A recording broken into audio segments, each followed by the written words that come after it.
Have you ever looked at a poem and thought, what is this poem even trying to say? Then you're not alone. Poetry feels very difficult only until you know what to look for. Hey, hello everyone. Welcome back to my channel. Let's Learn with Lizzie.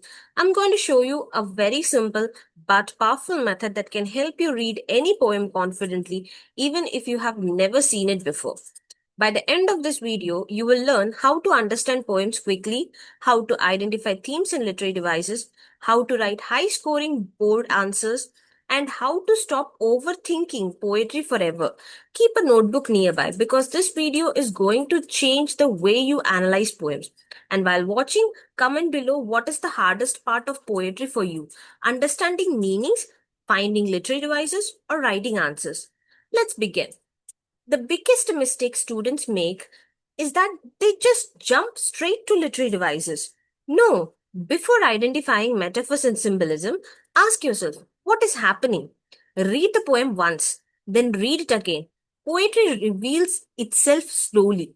Ask yourself, who is speaking? What situation is being described? Is the speaker remembering something? Feeling emotional? Questioning society, describing nature. Poetry is not decoding secret messages, it's just understanding thoughts and feelings.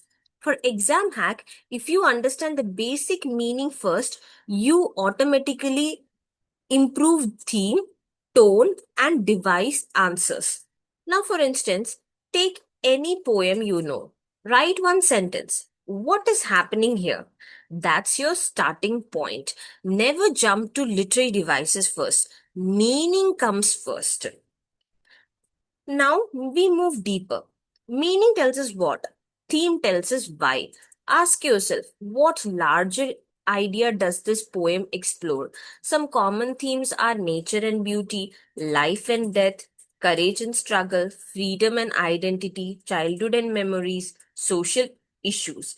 Here's a secret. Your theme should not retell the poem. The poem talks about rain. This is a very bad example. Let me put it in a very good way. The poem shows how nature brings peace and emotional healing. Can you see the difference between both the line?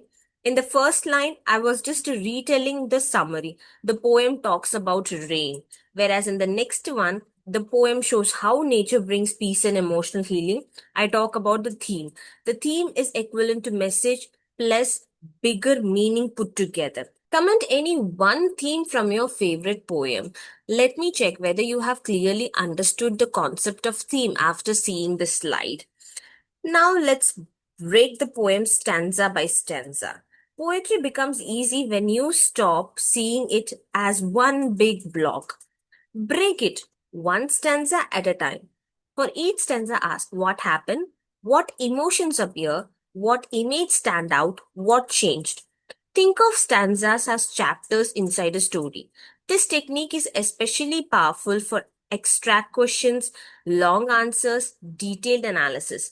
Let's have a quick framework. Stanza 1 introduces, stanza 2 develops, stanza 3 deepens, final stanza leaves an impact. Now let's move to the section which students either love or fear, literary devices. But remember, devices are not decorations, they create meanings. When you identify one, always explain why. For example, simile.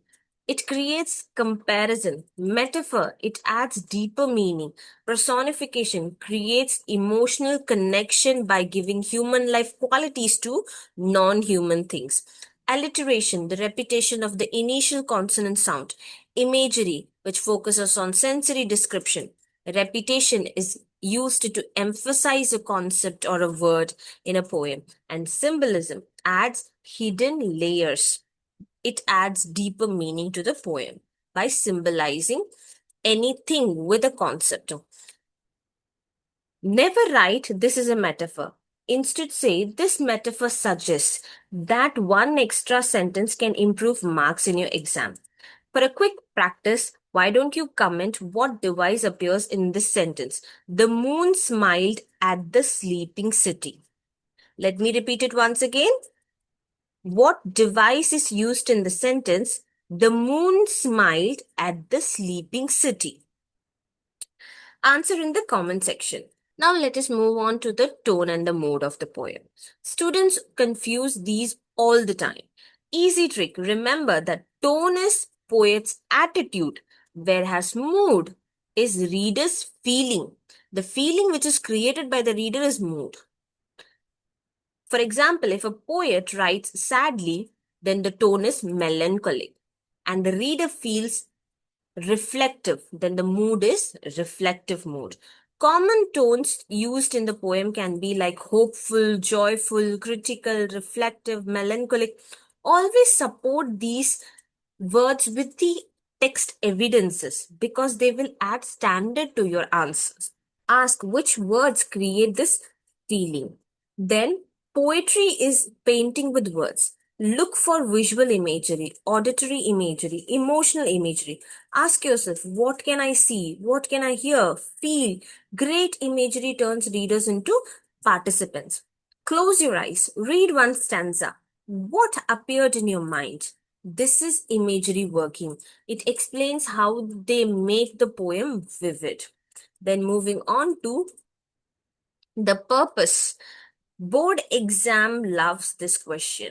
Ask why did the poet write this? What should readers think about?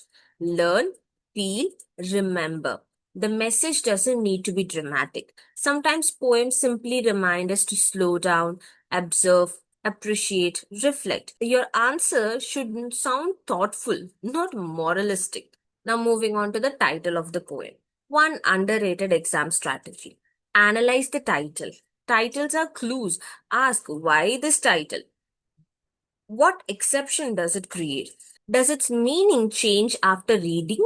Strong answers always connect title, theme plus message. This makes analysis feel complete. Now let us have some practice extract based questions. These extract questions are highly scoring. Whenever you're answering for the extract based questions, build this sequence. Step 1, meaning, then move on to the literary device, then theme, then tone, and finally evidence and vocabulary. Always support answers with the textual evidences. Never answer randomly. Train your brain to move in order. To score better in your exam, use simple language. Add short textual evidences. State precise, organize ideas, and avoid retelling. Remember, examiners reward clarity, not complicated vocabularies. Save this, screenshot this, or memorize this. Whenever you see a poem, read the poem twice carefully, find speaker plus theme, spot the literary devices, identify the tone and the message of the story, support the answer with the textual evidences. That's your poetry survival formula. And if you practice consistently, poetry becomes one of the easiest scoring sections. If this video helped you understand poetry differently, tap like, share this with someone who says, I can never understand poems, and subscribe for more English mastery before you go. Comment below which topic should be the next one. How to analyze unseen poems, how to write literature answers that score full marks, literary devices masterclass, how to annotate poem like a topper, extract based questions. Your comment decides the next lesson. Until next time, keep reading, keep questioning, and remember, poetry isn't difficult. It simply asks us to slow down. See you in the next video.